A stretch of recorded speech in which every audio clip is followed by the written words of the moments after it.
लाडकी बहीण योजनेच्या संदर्भात एक अत्यंत महत्त्वाची आणि मोठी अपडेट आता समोर येते। ई-केवायसी हप्ते रखडलेल्या बहिणांना दिलासा मिळणार आहे। 3 महिन्याचे 4500 रुपये बँकेच्या खात्यात जमा होणार आहेत, तर घरी येऊन अंगणवाडी सेविका पडताळणी करणार आहे। पडताळणी पूर्ण झाल्यानंतर फेब्रुवारी महिन्यामध्ये पैसे जमा होणार असल्याची माहिती आहे।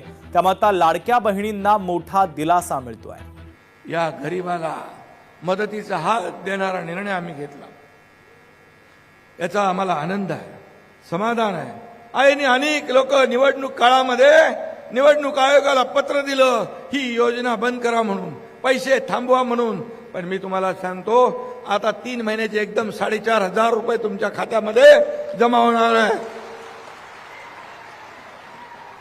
आणि मी हेही सांगतो, कोणी माईकाला आला तरी माझ्या लाडक्या बहीण योजना कधीही बंद होणार नाही। उलट मला पत्रकार विचारतात, तुम्ही 2100 रुपये म्हणालात वचननाम्यामध्ये। मला हा बोललो, मी मुख्यमंत्री होतो, मी देवेंद्रजी अजितदादा आम्ही बोललोय, आम्ही ठरवलंय आणि म्हणालो योग्य वेळी तेही आम्ही देणार, योग्य वेळी जे बोललोय तेही आम्ही करणार। आम्ही कुठलेही फुकटचं आश्वासन देत नाही, जे बोलतो ते करतो। माझ्या लाडक्या बहिणींना स्वतःच्या पायावर उभं करायचं, त्यांना लखपती झालेलं आम्हाला बघायचं। हा शब्द आहे एकनाथ शिंदेचा।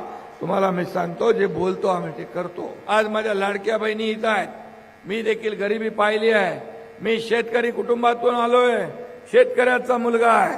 मी देखील पूर्वीचे दिवस पाहिलेत, माझ्या आईची तगमग पाहिली आहे, पत्नीची काटकसर पाहिली आहे, कसा महिना भागवायचा अशी भ्रांत त्यांच्या डोळ्यामध्ये दिसत होती, ते मी पाहिलंय।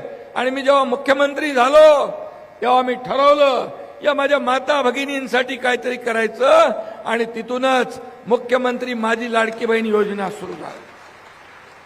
अनेक लोकांनी विरोध केला, अनेक लोकांनी खोडा घातला, अनेक लोक कोर्टात गेले, परंतु तुमचा लाडका भाऊ एकनाथ शिंदे मुख्यमंत्री होता, त्याने ही योजना पूर्ण केली। मी देवेंद्रजी अजितदादा आम्ही मिळून ठरवलं ही लाडकी बहीण योजना किती अडथळे आले तरी सुरू करायची। तुम्हाला माहित आहे, या लाडक्या बहीण योजनेला वर्षाला किती रुपये खर्च होतो?